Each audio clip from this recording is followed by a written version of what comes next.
Futbol tarixidagi eng kamtarin futbolchilar. Ushbu futbolchilar shu qadar odobliki, ularning xitrlarini topish imkonsiz. Birinchi futbolchi sizni aniq hayratda qoldiradi. 4-o'rinda Vinicius Junior. U raqiblarini hurmat qilishi bilan mashhur. Har bir futbolchi uni sevadi va ardoqlaydi. Ayniqsa muxlislar. U ko'p marotaba muxlislar mehridan yig'lab ham yuborgan.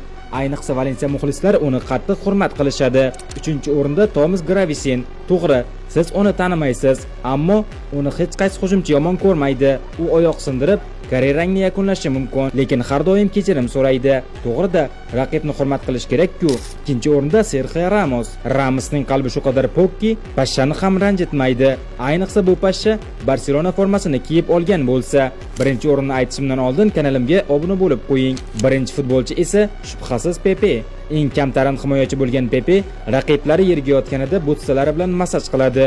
U shu qadar kamtarinki, Messining qo'lida hasharot ko'rib qolib, uni o'ldirib, Messining hayotini qutqarib qolgan. Siz yana qaysi kamtarin futbolchilar haqida bilasiz? Fikringizni kommentariyada yozib qoldiring.